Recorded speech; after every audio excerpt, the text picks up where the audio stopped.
तत्सत। उपस्थित सभी स्थानीय और क्षेत्रीय उपकेंद्रों से आए हुए अभिन्न आत्म स्वरूप पुण्यवान भाई बहन, छोटे बच्चों, मानव जगत में बहुत मतभेद हो चुका है। ये मतभेद जब तक हमारी बुद्धि में परखने की क्षमता न होगी, हमारी बुद्धि जब तक पारख न होगी कि सत्य को कैसे परखें और झूठ को कैसे परखें, तब तक यह मतभेद मिटने वाला नहीं है। और द्वैत का मतभेद जब तक नहीं मिटेगा तब तक अज्ञान भी जाने वाला नहीं है।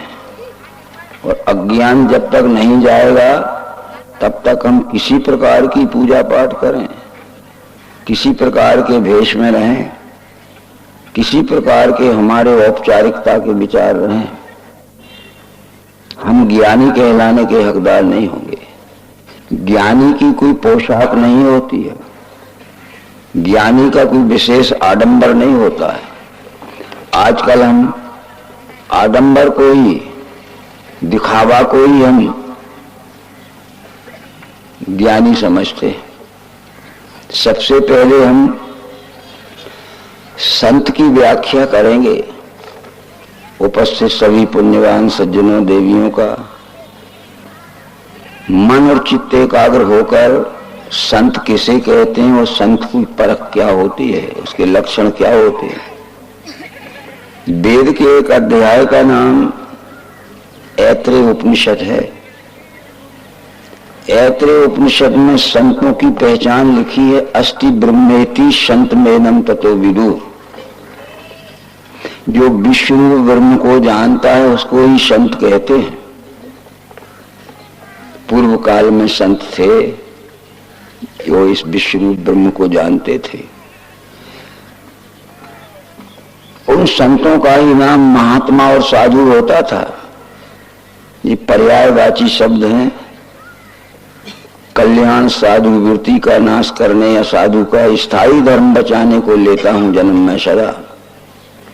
संत विशुद्ध मिले जब ते ही, राम कृपा कर चितवहीं यही।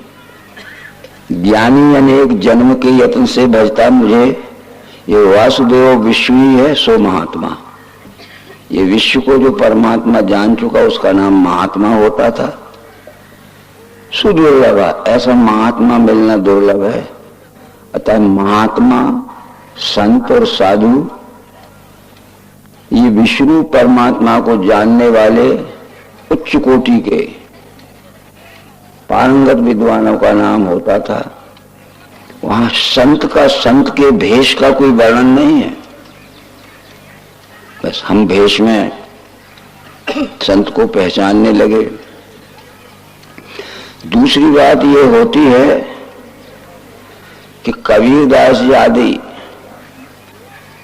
अत्यंत उच्च कोटि के मानव धर्म के संस्थापक संतों ने कहा था कि वेश न देखो संत का, पूछ लीजिए ज्ञान, मोल करो तलवार का पड़ा रहंदो म्यान।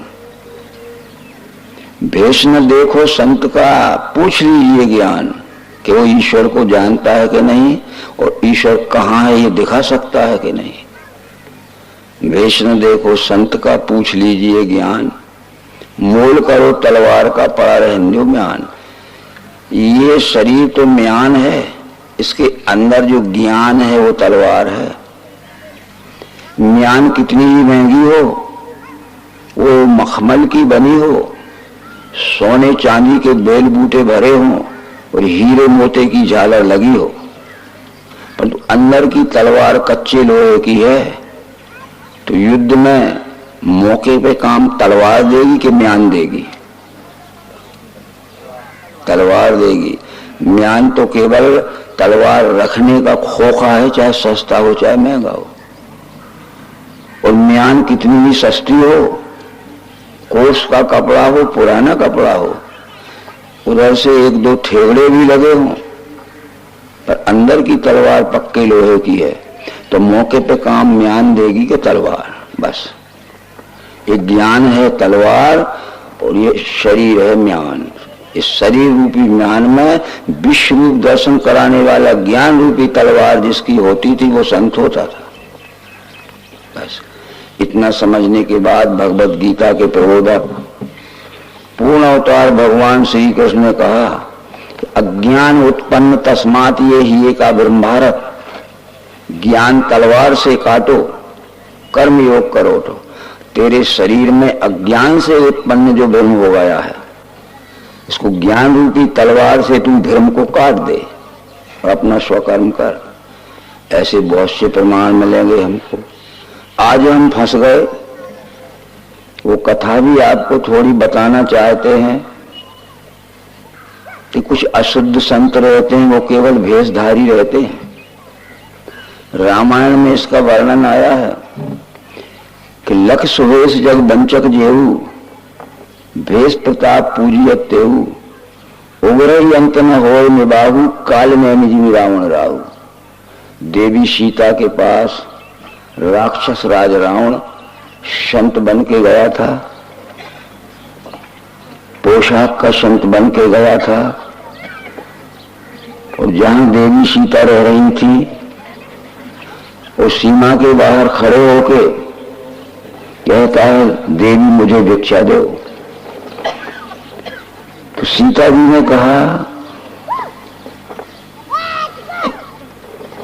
कि दिग्विजय राक्षसों से बैर हो चुका है, हमें सीमा के बाहर निकलने की मनाही हो गई है, इसलिए आप दालान में आकर दान ले लीजिए। दिग्विजय राक्षसों से बैर हो गया है, हमें सीमा के बाहर निकलने की सख्त मनाही हो गई, आप दालान में आके दान ले लिए। तो वो क्या कहता है, राक्षसों से बैर हो गया होगा, मैं राक्षस थोड़ी हूँ, देखो मैं तो संत हूँ, रुद्राक्ष पहने हुए, तिलक लगाए हुए, बाल बढ़ाए हूँ, कमंडल लिए हूँ।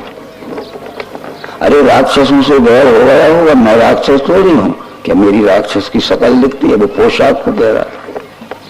तो भी देवी सीता ने दोबारा कहा कि नहीं, राक्षसों से बैर हो चुका है और मुझे सख्त मनाही हो गई है कि सीमा के बाहर मत निकलना,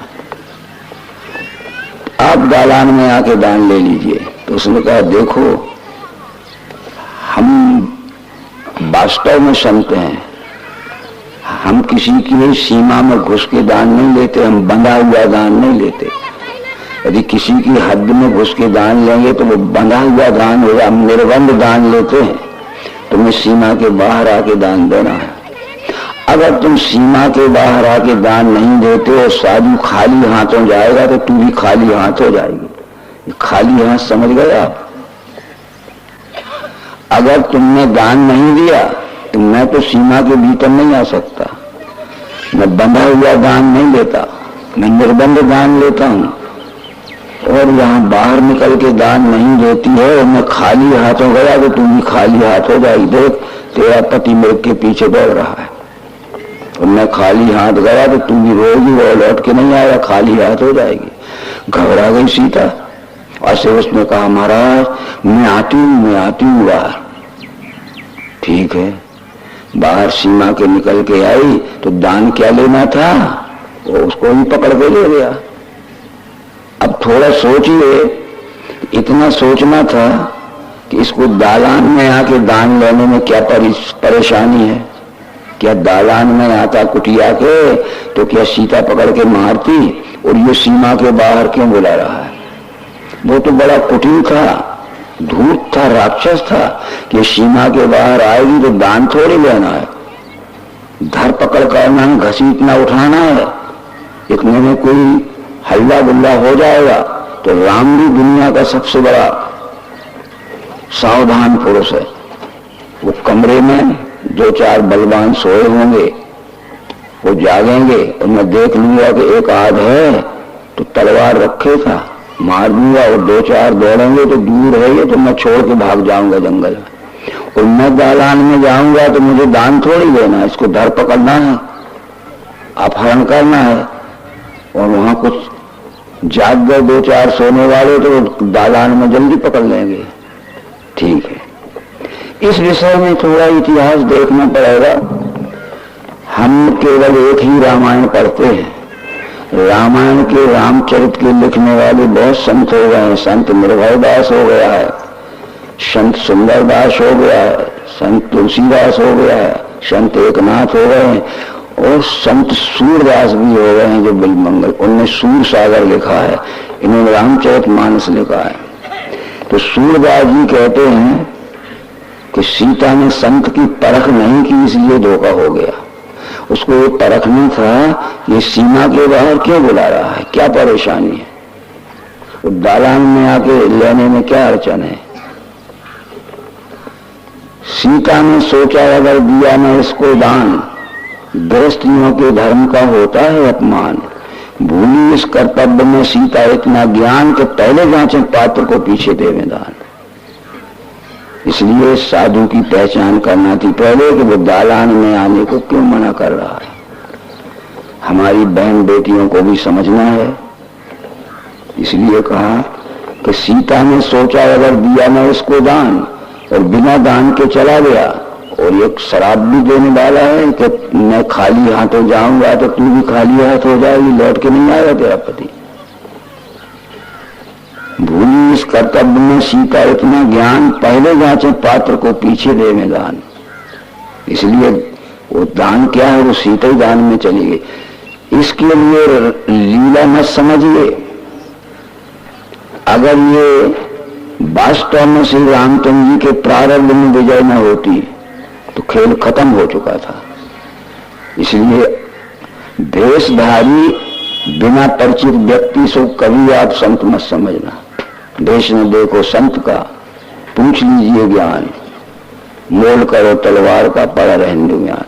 अब हमारे में भी ज्ञान पूछने की योग्यता है कि नहीं, ये भी आप समझना। इधर उधर अपनी हिम्मत लगाना दे लो।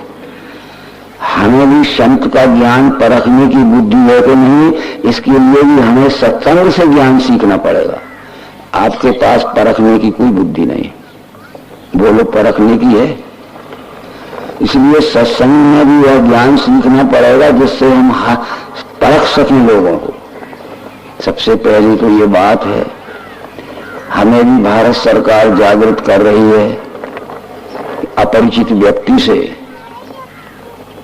किसी भी प्रकार का व्यवहार मत करना। रेलवे में कह रही है, बाजारों में कह रही है, मेलों में कह रही है कि जिस व्यक्ति को हमने कभी देखा नहीं है और किसी वेश में आवे और किसी प्रकार के लोग की बात करे, उस आदमी से कभी व्यवहार मत करना। बड़ी मुश्किल होती है। इसलिए अस्ति ब्रह्मेति संत मेवं ततो विदु उपनिषद कहती है कि जो कुछ दिख रहा है ये सब विश्वरूप परमात्मा ही है। विश्वरूप परमात्मा को जो जानते हैं उनको संत कहते हैं। भगवत गीता में पुनश्च लिखा है, ज्ञानी अनेक जन्म के यत्न से भजता मुझे, ये वासुदेव विश्व ही है सो महात्मा। ये विश्व को जो परमात्मा जान चुका उसको महात्मा कहते हैं। क्वचित कहीं नहीं, ऐसा लाखों में एक आध महात्मा मिलेगा बस। तो इन सब बातों का ध्यान रखिए। पुनश्च भगवत गीता में श्री कृष्ण जी कहते हैं, देवी स्वभाव वाले जो महात्मा पार्थ दे मुझे, अनन्य भाव से सेवें आदि अव्यय जान के, महात्मानस्तु माम पार्थ देवी प्रकृति मासता भजंत मनुष्यो ज्ञात्वा। जो विश्व परमात्मा के ज्ञात्वा हो चुके, जो विश्व परमात्मा को जान चुके, वो देवी संपत्ति वाले पुरुष ही महात्मा होते हैं। उनको महात्मा समझ के अच्छी तरह परख लेना, या जो अच्छी तरह उनको परख चुका है उनसे मिलके विश्वास कर लेना। ये या तो हम स्वयं परख ले में, और हमारे पास पारख बुद्धि न हो तो पारखी से परख वाले में मुश्किल होती है। एक जागतिक उदाहरण देते हैं, हम संसार का उदाहरण देते हैं। हमारे पास जब सरकार का डाकिया मनी ऑर्डर लाता है, 500 रुपए का मनी ऑर्डर लाया, वो हमें सीधा पेड़ नहीं करता, उसमें गवाह का खाना रहता है। मोहल्ले के लोगों को बुलाता है कि जिसको मैं मनी ऑर्डर दे रहा हूँ उसको तुम जानते हो कि नहीं? वो कहेंगे जानते हैं, तो वो कहता है दस्तखत करो कि हम जानते हैं, और पहले दस्तखत करा लेता है, फिर उसको मनी ऑर्डर देता है। क्योंकि पहचानने वालों को से पहचान कर ली उसने, और बिना पहचान के वो सीधा मनी ऑर्डर तोड़ कर दे, और जिसको दिया है वो कहेगा कि मैंने नहीं लिया, मुझे नहीं मिला, तो पोस्टमैन को भोगना पड़ेगा। और जिनने दस्तखत किए थे कि हम जानते हैं कि ये वही आदमी है, तब उसने दिया है, तो फिर पोस्टमैन जवाबदार नहीं है, गवाहों को भोगना पड़ेगा। इसलिए पहचान कराना, इसलिए वेद में लिखा है कि परमात्मा को खोजना मत, पहचान कराने वाले को खोजना। ना तो हम पहचान कराने वाले को जानते हैं, तुमने खुद पहचान करके जानते। तो देवियों, आप सबका काम है खाना बनाना, गृहस्थी का, संसार का व्यवहार चलाना, और सब कुछ फैशन भी बनाना, ये सब करना, पर ज्ञान भी सीखना।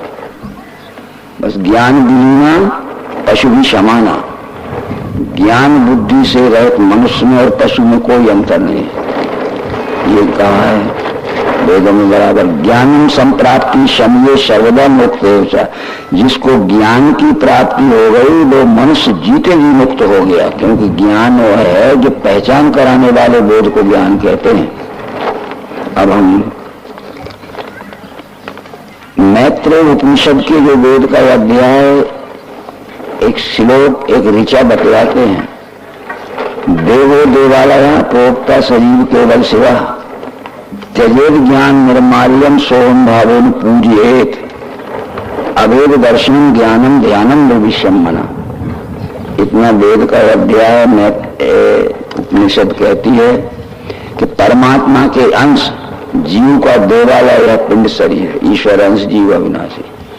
विष्णु परमात्मा के अंश जीव का देवालय यानी रहने का स्थान ये पिंड शरीर है, और जीव के अंश विष्णु परमात्मा के रहने का देवालय संपूर्ण विश्व है। तो व्यापक सर्वत्र समाना, समम सर्वेषु भूतेषु तिष्ठन्तं परमेश्वरम। व्याप्त है सम सर्वत्र परमात्मा है देख के, पर आत्म प्रेम नहीं त्याग वो पावे परम गति, ये कृष्ण भी कहते हैं।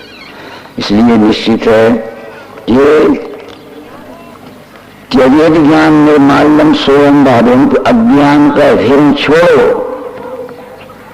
और सोहम भावेन पूजिए, उस विष्णु परमात्मा को पहचान कर पूजा करो। अभेद दर्शनम ज्ञानम, जो हमें सृष्टि में भेद दिख रहा था अज्ञान से, जो सृष्टि में मतभेद दिख रहा था मत पंथ के अज्ञान से, तो भेद में अभेद का दर्शन कराने वाले बोध का नाम ज्ञान है। भेद कथन विज्ञानम नहीं, अभेद दर्शनम विज्ञानम। तो विष्णु परमात्मा का दर्शन जिसको हो गया, और जिस ज्ञान से दर्शन होता है उस ज्ञान का नाम ही ज्ञान कहा गया। तो फिर जिंदगी में कभी न भूलने का नाम ध्यान है। जिस वस्तु को हमने एक बार देख लिया है, एक बार पहचान लिया है, तो जिंदगी में कभी ना भूलने का नाम ध्यान है। अभेद दर्शनम ज्ञानम ध्यानम दर्शन। कुछ एक प्रसंग ऐसे आते हैं कि हम अर्थ का अनर्थ कर लेते हैं। हम भी अपने अपने घर में गीता पढ़ते हैं, हम भी अपने अपने घर में रामायण पढ़ते हैं, हम भी अपने अपने घर में गुरु ग्रंथ साहब पढ़ते हैं, हम भी अपने अपने घर में कबीरदास जी का बीजक पढ़ते हैं। ऐसा कौन है जो अपने अपने घर में धर्म की किताबें न पढ़ता हो?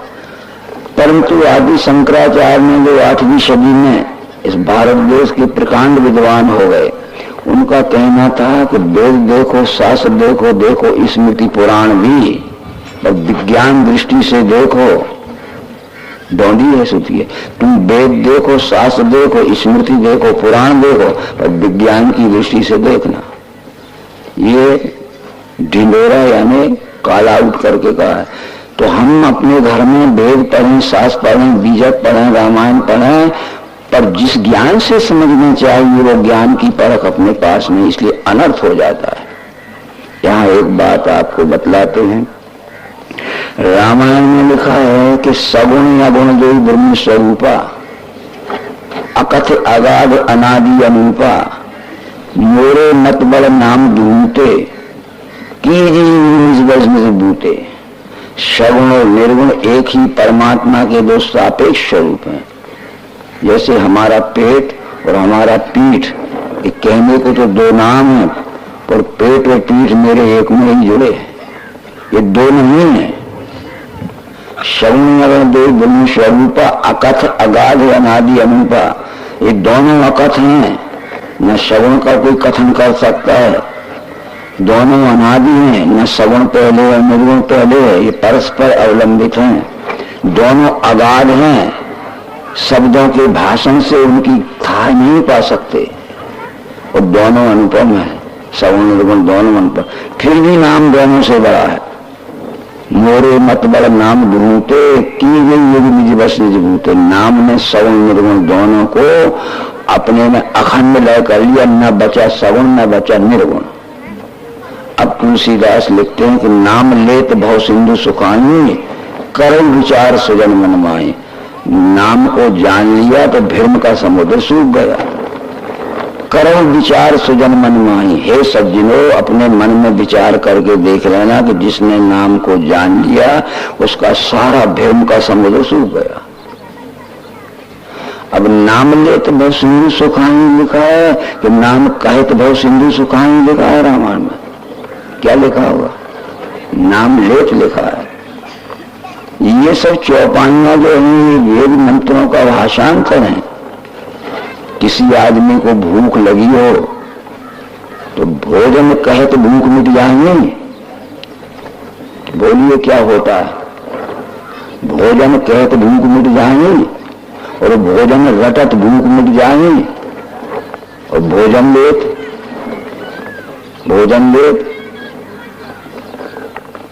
लेत भूख मिट जाए। किसी के सिर में और पेट में दर्द है तो औषधि कहे तो रोग मिट जाएंगे, औषधि रटत रोग मिट जाएंगे, औषधि लेत। न गच्छति बिना पानम व्याधि औषधि सविता बिना परोक्ष अनुभवम ब्रह्म शब्द मुझते। न गच्छति बिना पानम व्याधि औषधि सविता, शब्दों में औषधि कहने से व्याधि नहीं जा सकती, औषधि लेना पड़ेगी।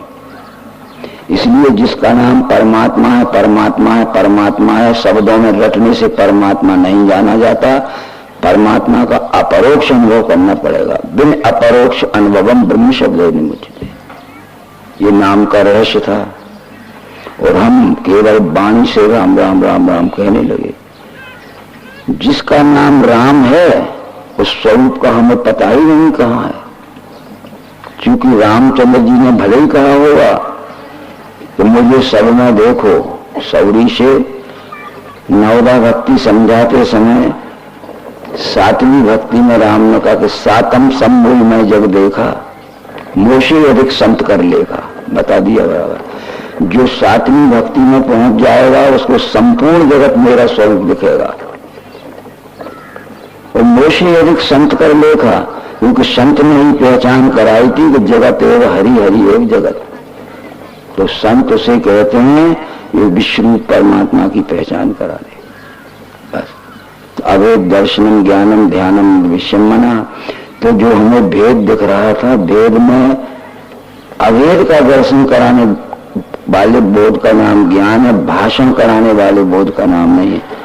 कृपया हम ये न समझें कि किसी व्यक्ति विशेष के या मत पंथ विशेष के विषय में हम बात कर रहे हैं। सोहम बारे में पूजिए तो लिखा है, अज्ञान का भ्रम हृदय से निकालो। और सह अहम, सह का अर्थ है वह और अहम का अर्थ है मैं। वह मैं ही हूं अथवा मैं ही है, मेरे में उसमें कोई भेद नहीं है। ऐसा सोहम भावे में पूजिए, ये तो कबीर ने कहा हुआ, तुलसीदास ने कहा, सोहम का अर्थ तो समझना पड़ेगा, केवल गाना पड़ेगा।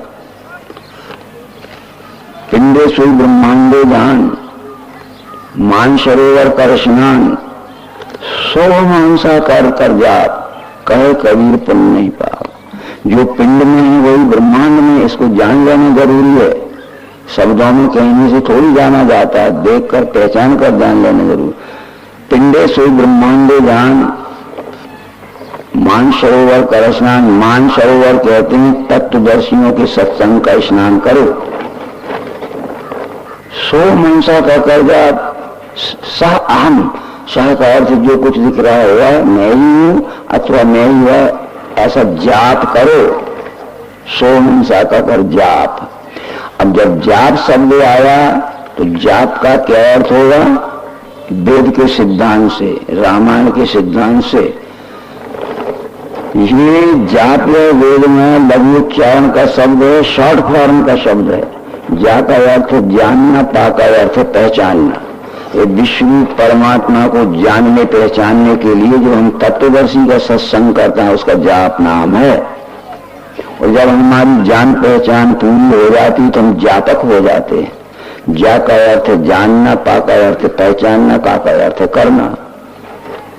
और अब हमने जाप समझ लिया, कुछ भी औपचारिकता ले ली, एक कंठी माला ले ली और एक कपड़े के थैले में हाथ डाल लिया और चुपचाप एक गुड़िया सर कर रहे। क्या कर रहे? अज का जाप कर रहे, जाप कर रहे। पिंडे सो ब्रह्मांडे जान, मान सरोवर कर हसनान।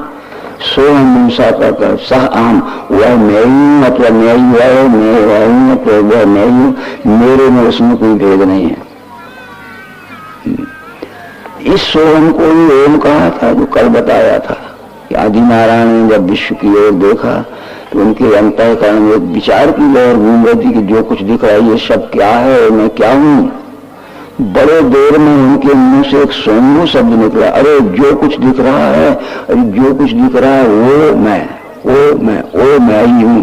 उस ओम का नाम सोहम हुआ। संत तुलसीदास कहते हैं सोहम अश्मीति वृत्ति अखंडा, दीप शिखासु परम प्रचंडा, आत्म अनुभव सूक्ष्म प्रकाशा, तब भाव वेद मूल ब्रह्मनाशा। जब जीव को जब ये निश्चय हो जाए कि जो कुछ दिख रहा है वह मैं ही हूं अथवा मैं ही वह है, सो अहम अश्मीति वृत्ति अखंडा, हमारी बुद्धि में ये अखंड निश्चय हो जाए। शाह अहम अश्मी, शाह का अर्थ हुआ अहम का अर्थ मैं, अश्मी का अर्थ हूं। सो हम अश्मीति वृत्ति अखंडा, ये विज्ञान की प्रयोग प्रक्रिया से हमें निश्चय होता है बस।